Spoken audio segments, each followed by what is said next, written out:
Hi, today I'm going to talk about my video checking in task standards 1 to 3, personal reflection.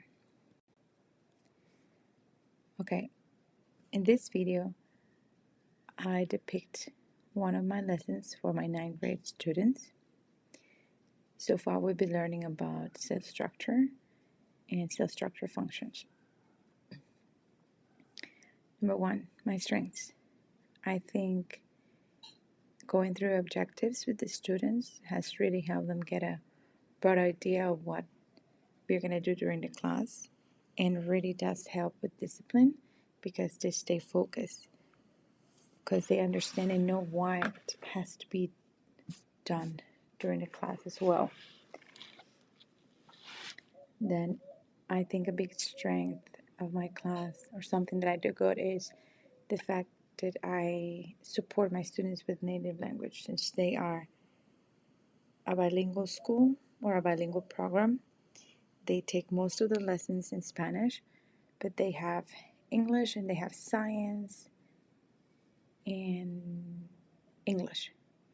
So sometimes they can have a hard time understanding concepts of definition, especially for 3 students that have a lower level English. So when I use their native language, it makes everything simpler, and I support them learning the new vocabulary. Asking students for understanding for pretty much everything. Every single part of the content that I go through, I love to ask my students for participation, and I want to make sure that they understand what we're talking about. I always clarify that they don't need to use the same words as I use or as the text use. They can use their own, and that's pretty much what I would rather have. Discipline is a little challenge in this classroom, so it's a constant reminder of the etiquette that we presented from the beginning of the lesson and from the beginning of the year. So sometimes they have to be very on point, like, if you don't follow this, this was going to happen. Participation is always allowed as long as it follows the class etiquette, right? Which is raising their hands. I think so far we have come a long way with participation. The students were very shy to participate. Now they feel confident that even if they don't know how to participate in English, they can do it in Spanish. And then I will help them say the same thing in English as well, trying to strengthen their language. And I really like to build up on their knowledge. By that, I really like to deconstruct. So whenever we have a topic and whenever we're starting a lesson, I love to start lessons with brainstorms and pointing out from the words or sentences about the title or about the theme topic we're studying. The students start building up ideas, and then I just start creating connections. This is the way that I really like to set up my lessons, because the students have a lot of control on how the knowledge is growing in it.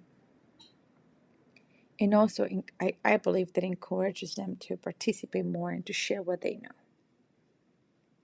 I always encourage my students to understand rather than memorize, which is why I work a lot using their native language as support, because I really, really want them to have a full grasp of what they're studying.